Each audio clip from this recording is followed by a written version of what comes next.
What's up, everybody? Welcome to the JESS Marshall solo podcast, Curious Jess. Hope everybody is staying warm out there in Dallas-Fort Worth today, tomorrow, and the next day. We're going to have inclement weather.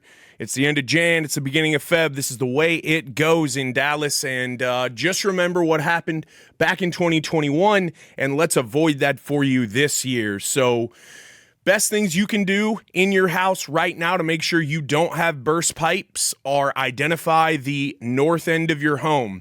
Most of our cold weather comes out of the northwest. If you have a sink or a shower or a commode that are butted up to that north wall, you need to keep very close eyes on those. You got to make sure that you've got all the doors in your house open, even closet doors. Open them just a bit. Here's why. Lots of closet doors, or if you have a closet under your stairway, we call that a Texas basement here in Dallas, because nobody has basements because our soil is crazy. If you close that door and you keep it closed all the time, it does not get climate control. So the little slip under the door gets some of your warmer air under it, but you got to open those closet doors up. That's going to help keep all your walls temperature regulated, keep them heated. And then wherever you have a sink, make sure you're opening your cabinet doors and make sure you got those on drip tonight when you go to sleep. And can you define on drip? Because it's not just little drips, right? You want that thing going. Yeah, so what I do when I'm helping our clients out, and even at my personal home, is I make sure that it is not just a drip. It is a constant drip. I don't want a stream, so it kind of depends on how good or bad your sink hardware is, but I'm reeling that thing all the way on and then bringing it all the way to where it's about off, but where the water is still running. Here's why. You want water flowing through your water intake pipes, your water main. So your water's coming from the curb if you live in a neighborhood.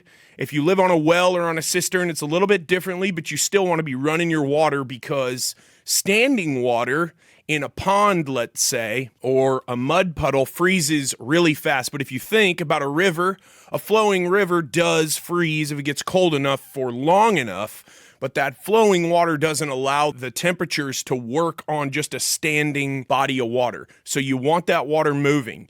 You obviously can't keep your toilet running all the time, but if you have a shower that's up against an outside wall of any kind, you need to run the faucet on that too. Just run the drip into the tub and make sure that it's a constant drip or a very, very small stream. Keep an eye on it, and make sure if you do have a shower that up against an exterior wall, I would 100% recommend that you get a space heater in that bathroom. And where the space heater is just designed just to keep that bathroom as temperate as possible. Your bathrooms are going to have HVAC supply registers into them. So what I would do, if this is for a bathroom, close the door after you've started your space heater so that heat can build up, and then put a towel across the bottom of that bathroom door, especially if it's a bathroom that you can afford not to use for the next couple of days. In your kitchen, we're going to be using the kitchens. If you feel like your kitchen is not warm enough, and if you don't have space heaters, this isn't child friendly, so make sure you take precautions there. Turn on your oven.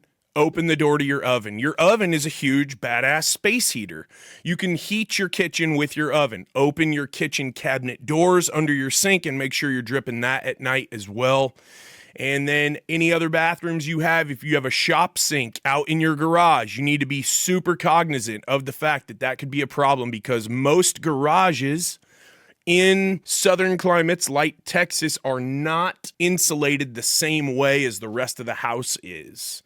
I would also make sure that all of the doors, not just closet doors, all of your bedroom doors, if you have a larger house, you have a bedroom or an office you don't use very often, maybe you shut those doors. Maybe you even turn the HVAC registers off so that you're directing that forced air into other rooms you're using. I would get all your doors open. You need your house warming itself. It's going to get cold. It's not going to be like it was in 2021. There are going to be people who have burst pipes.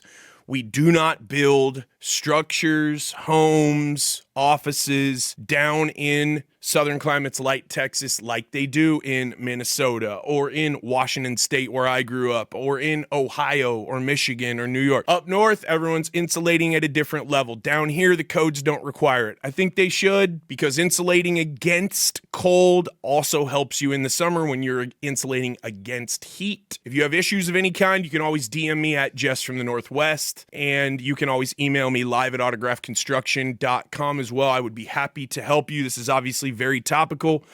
Make sure that your front and back and patio doors, there is always cold air that can get in underneath those. Just take a bath towel, beach towel, roll that up, shove it right against the inside of the door. That's going to keep cold out and it's going to keep warm in. I think more than anything, it's about being aware. Set a reminder on your phone. You get home, you get busy, trying to make dinner, you get the kids, homework, all that good stuff.